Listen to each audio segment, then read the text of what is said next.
நீவா தமிழ் நேயர்களுக்கு வணக்கம். சமீபத்தில் ஒரு கவிதை ஒன்று படித்தேன். என் பாஸ்போர்ட்டை வீணாக்கியது பறவையின் எச்சம் அப்படின்னு ஒரு கவிதை.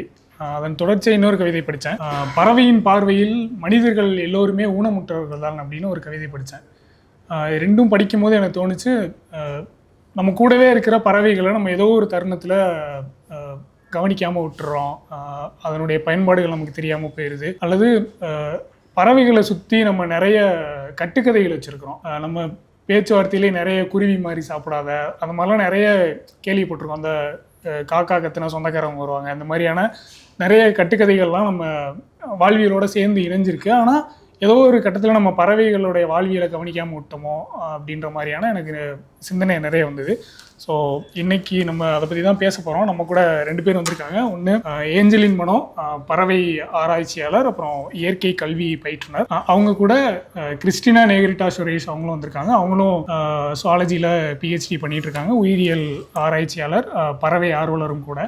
அவங்க 2 பேர்ட்டையும் நம்மளுக்கு பறவைகள் பற்றி இருக்கக்கூடிய எல்லா சந்தேகங்களையும் கேட்டு தெரிஞ்சுக்கலாம். வணக்கம். உங்களை பற்றின ஒரு சுருக்கமான அறிமுகம் நான் கொடுத்துட்டேன்.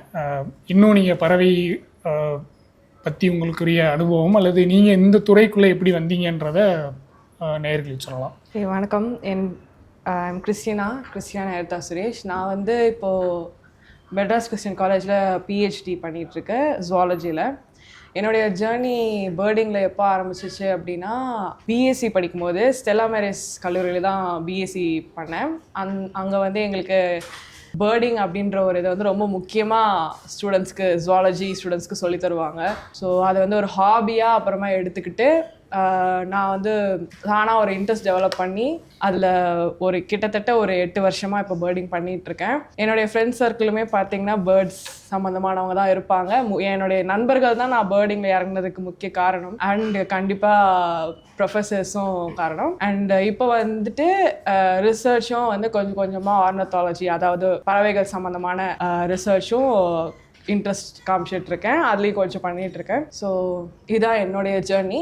அண்ட் ஆப்வியஸ்லி நிறையா பேர்டிங் ஈவெண்ட்ஸ்க்கும் பேர்ட் வாக்ஸ் நடத்துறது, அப்புறம் கேம்பஸ் பேர்ட் வாக்ஸ் கண்டக்ட் பண்ணுறது. இப்போ காலேஜில் கூட ரீசெண்டாக போன 2 வருஷத்துக்கு கேம்பஸ் பேர்ட் வாக் கண்டக்ட் பண்ணோம். அண்ட் நிறையா ஸ்டூடெண்ட்ஸ்க்கு வந்து பேர்டிங் மேலே ஒரு இன்ட்ரெஸ்ட் கொண்டு வரதுக்கான ஒரு டூலாக அதை நான் வந்து யூஸ் பண்ணிகிட்ருக்கேன், பேர்ட் வாக் அப்படிலாம். அண்ட் நிறைய birding events all over India நிறைய நடக்கிற ஈவெண்ட்ஸ்க்கெலாம் பார்ட்டிசிபேட் பண்ணுறோம். என்னுடைய பயணம் வந்து கரெக்டாக சொல்லணும்னா 7 வயசில் ஆரம்பிச்சது. என்னுடைய அம்மா அப்பா வந்து டிவி எங்கள் வீட்டில் கிடையாது. ஸோ எதை காட்டணுன்னாலும் இயற்கையை காட்டி தான் என்னை என்கேஜ் பண்ணணும். ஸோ அப்படி வந்து சாப்பாடு ஊட்டி விடுறதுக்காக காட்டப்பட்ட ஒரு பறவை தான் என்னுடைய வாழ்க்கையை திருப்பும் அப்படிங்கிறது அன்னைக்கு எனக்கு தெரியல. பட் இன்றைக்கி ஒரு பறவை ஆராய்ச்சியாளராக சேலம் மாவட்டத்துலேருந்து வந்து நிற்கிறப்போ அது எனக்கே ஒரு சோல் சாட்டிஸ்ஃபையிங்காக தான் இருக்குது. ஸோ சும்மா பறவையை பார்த்து ஃபோட்டோ எடுக்க ஆரம்பித்த அந்த பயணம் இப்போது அழிந்து வரக்கூடிய நிறைய பறவைகளை வந்து சேலம் மாவட்டத்தில் நான் ஆராய்ச்சி பண்ணிகிட்டு இருக்கேன். குறிப்பாக சொல்லணும் அப்படின்னா, தற்போது என்னுடைய ஆராய்ச்சி பணி வந்து பாலை பட்டாணி குருவி அப்படின்னு சொல்லக்கூடிய ஒயிட் நேப்டு டிட் அப்படிங்கிற ஒரு குளோபலி த்ரெட்டன்ட் எண்டமிக் அண்ட் இந்தியாவில் மட்டுமே பார்க்கக்கூடிய ஒரு பறவை ஆராய்ச்சி பண்ணிட்டு இருக்கிறது என்னுடைய இப்போ தற்போதைய இது.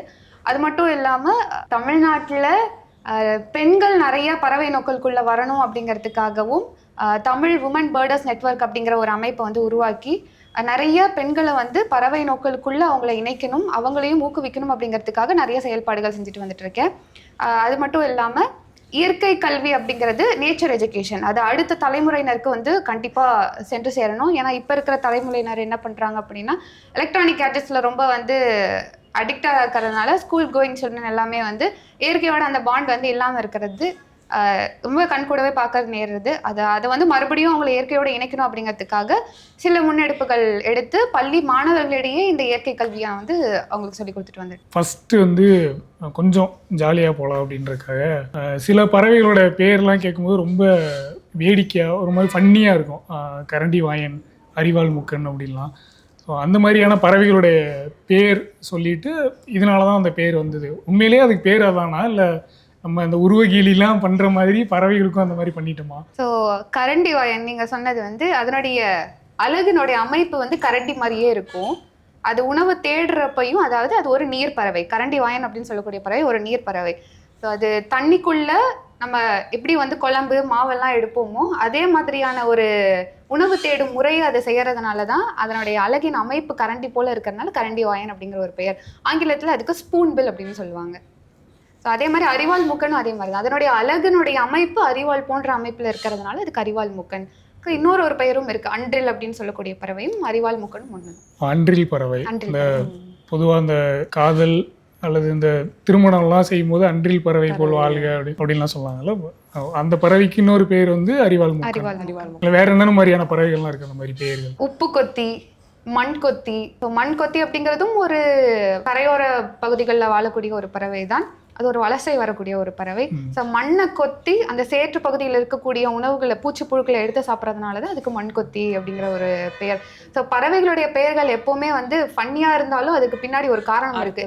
ஏன்னா அதனுடைய உடல் அமைப்புகள், அதுக்கப்புறம் அதனுடைய பண்புகள், அதனுடைய பழக்க வழக்கத்தை பேஸ் பண்ணி தான் இருக்கும். ஸோ என்னடா நிக்காம ஆளா பறக்குறியே அப்படின்னு ஊர் வழக்கில் சொல்லுவாங்க. ஸோ ஆலா அப்படிங்கிறது ஒரு பறவை தான், கடலோர மாவட்டங்கள்ல இருக்கக்கூடிய ஒரு பறவை. ஆங்கிலத்துல டர்ன் அப்படின்னு சொல்லுவாங்க. ஸோ இன்னொரு அடிஷ்னலாக சொல்லணும்னா வாலாட்டின்னு ஒரு பறவை இருக்கு. ஸோ அது எப்பவுமே வாலாட்டிக்கிட்டே தான் இருக்கும். அதனாலதான் அதுக்கு தமிழ்ல வந்து வாலாட்டி அப்படின்னு சொல்லிட்டு பேர். ஆங்கிலத்துல அதுக்கு வேக்டெயில் அப்படின்னு சொல்லி. நம்ம இடையில பேசும்போது சொன்னோம்ல, அந்த அன்றில் பறவை திருமணம் செய்யும் போது வாழ்த்துவாங்க, அன்றில் பறவை போல் வாழ்க அல்லது இருவாச்சி போல் வாழ்க அப்படின்லாம் வாழ்த்துவாங்கல்ல. காரணம் நான் என்ன கேள்விப்பட்டேன்னா, இந்த இருவாச்சியோ அல்லது இந்த அன்றில் பறவையோ வந்து ஒரு இணையோட தான் இருக்கும். அவங்க வாழ்க்கை முழுக்க ஒரே இணை தான் இருக்கும், ஒரு ஃபேமிலி மாதிரி வாழும். அதில் ஒரு பறவை இறந்துட்டாலும் இன்னொரு பறவை இறந்துடும் அப்படின்றனால அதுக்கு உண்மையா இல்லை அதுக்கு பின்னாடி இருக்கக்கூடிய காரணம் என்ன?